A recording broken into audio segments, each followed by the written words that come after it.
We have been in a fog, and as we've emerged, we see that the world has been pushed to the brink, and so have you. I'm Dr. David Orrs, I'm the Doc of DeFi, and I invite you on a double major education with me, one of health, one of wealth, and how the two interact.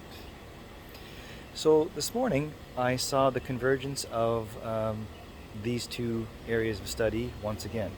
I was at the farmer's market and I was partaking in beautiful produce and things that were good for my health, and I couldn't help but realize that this was a form of a centralized exchange.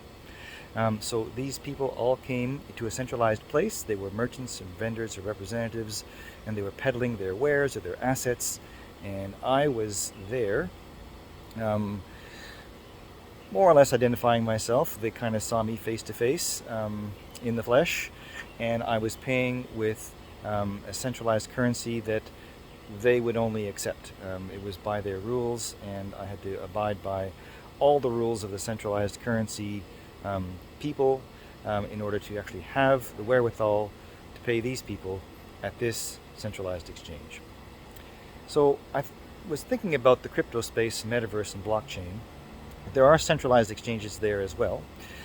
So this is a place where you can onboard some of your money in the real world into an area where you can then start to trade for crypto assets.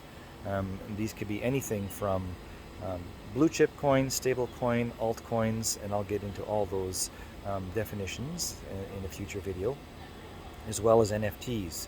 That's another video all in of itself. But in order to partake, you have to be identified, and you have to go through a certain amount of rules that these exchanges have you answer to. And then once you do all of that, your assets are kept within that exchange. Let's see about the real world if there's an example of a decentralized exchange. Well, actually, that's a bit of a trick question. There might be something somewhat similar, but doesn't quite hit the mark. So let's get back to the farmer's market. So instead of all these people coming to a central place and having you come to that same central place, they could have done things a bit differently. They could have formed a community. The community would just stay in their respective places, but form an alliance, a culture, if you wish, that promotes giving you some great healthy stuff, depending on what you are looking for to fill your order. They could then have a protocol or a program that you interact with and that you yourself give an order to or give a request to or look for. And based on whether there's availability of the kumquat or the asparagus or the red leaf lettuce, they can then fulfill it based on their community.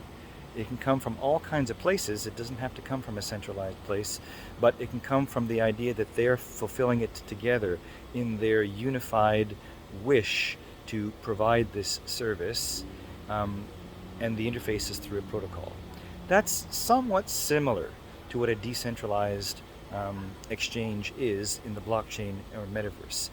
Only difference is that in the real world, this co-op of farmers or producers still requires me to pay with centralized currencies. So therefore, de facto, I am still having to be identified. I'm still having to follow rules that got me into that centralized system in the first place. But in the metaverse, they will accept cryptocurrencies and not just the usual notes and coins from the centralized system. So just a little analogy, and we can see how health and wealth are always together.